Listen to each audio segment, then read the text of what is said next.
Army at Notre Dame in prime time, undefeated Army. Pretty wild. We have two undefeated teams at this point in the season that are catching double digits off of a bye. This game will be played in a neutral site and yeah, in Yankee Stadium. Notre Dame 14 and a half point favorite. I'm riding with Army. Wow. I thought I was going to be on Notre Dame, but I dug in and I like Army. Number one, simple handicap, catching over two touchdowns. I always talk about that's the key number with the Service Academy. Get me over two touchdowns. Service Academy's catching over two touchdowns since 2005, 44, 26, and 2 against the spread, 63%, covering by 5 points per game. Army in particular, 66%. And yeah, you could say, look, Notre Dame blew out Navy earlier this season, which is true. Navy had 6 turnovers, and Navy's quarterback got hurt in that game. Quarterback hurt his thumb. I don't think that's going to happen here. This game is going to be super slow paced. I mean, Army's the slowest team in the country. Notre Dame is super slow. And I have Army power rated better than Navy. And I couldn't get over two touchdowns with Navy against Notre Dame.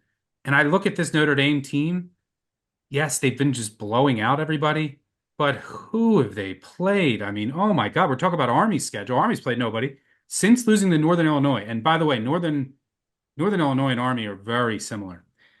Um, Here's who Notre Dame's played: Purdue, Miami of Ohio, Louisville. They should have lost that game. They were outplayed in that game at home. Louisville has not been great. Stanford with a backup quarterback, I believe. Georgia Tech with a backup quarterback, and that game was closer than the final score indicated.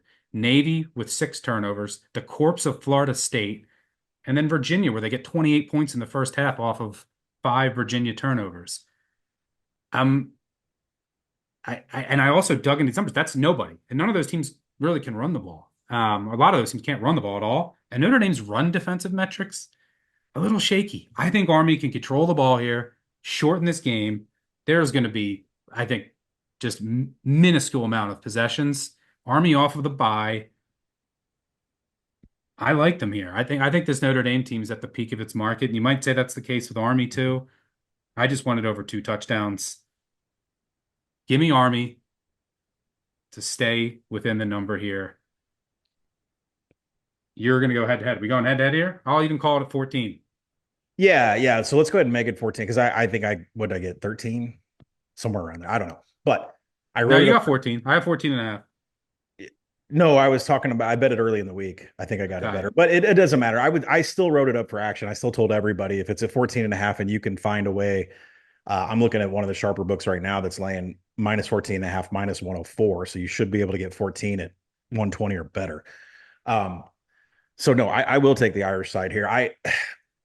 This is one of those things where it's like I think it's going to be an absolute bludgeoning, but I need to look at the numbers to verify. Yes, Army strength of schedule is 133rd. The toughest defenses they've gone up against. Who here? Rice, ECU, Air Force. And Bryson Daly was not hurt against North Texas. He was full speed after missing the Air Force game because of an undiagnosed, undisclosed injury or illness. Foot. He And had a foot injury. He was a foot infection. yeah, foot infection. So, he was healthy. He was a full go for North Texas and just I don't know. The points just the game was just wild.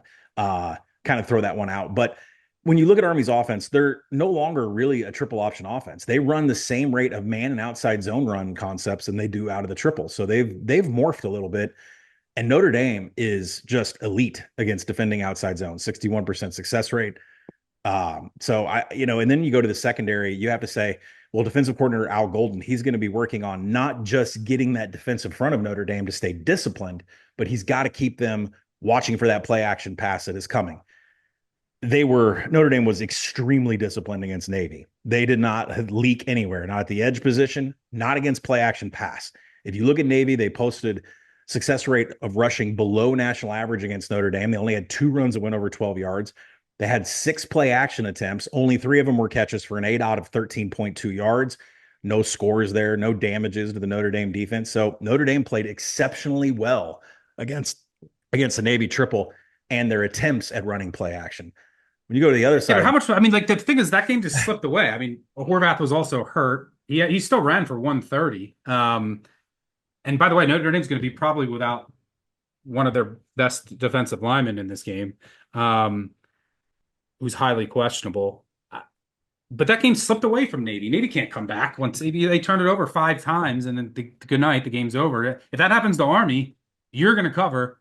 Notre Dame's going to blow them out. If the Army turns the ball over a couple times in the fourth quarter and goes down 14-0 right away, just like what happened with Navy, yeah, they're toast. But okay, well, I'm betting on that not happening. on the other side of the ball, there was no answer for Notre Dame's offense. And I don't think there's going to be any answer for Notre Dame's offense here from Army either. I mean, I know Army's D, you look at it, top 5 quality drives, finishing drives. I mean, strength of schedule 133rd, right? Army is just inside the top 50 in broken tackles allowed. That is not going to work against Riley Leonard, Jeremiah Love, Jadarian Price, all efficient, all explosive. Their offensive line is top 30 in line yards, stuff rate. They should absolutely manhandle this Army front. And if you go and look at Army, I tweeted out about this. I just could not believe how bad Army has been against certain run concepts. 41% success rate against inside zone. That's what Notre Dame's going to run straight at them with. That number drops when the personnel gets even heavier, when Notre Dame decides to throw a 12 out there with 2 tight ends blocking.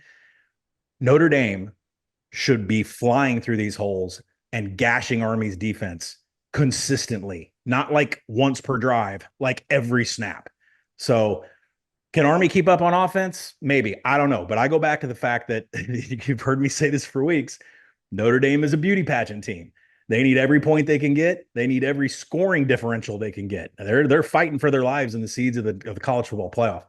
There's an extra if there's an extra score to get at the end here. I wouldn't see Jeff Monken ever doing something like that, but I definitely see Marcus Freeman doing it in this situation. But handicap of the game for me is the fact that Notre Dame's defense does not fall for play action, and Notre Dame's offense is not going to get stopped by this Army front running inside zone. As a matter of fact, they should just absolutely manhandle Army's defensive line.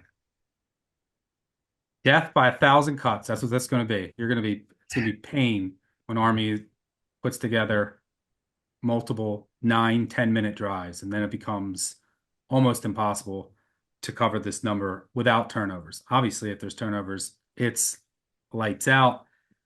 I am worried about the Army red zone regression on defense. Like, no one can score on them. That's not going to last forever. But the Notre Dame rush D, 84th in success rate. And who have they played? They're vulnerable against the run. Their pass D is elite. I think that Army can just control this clock as long as they stay into their own.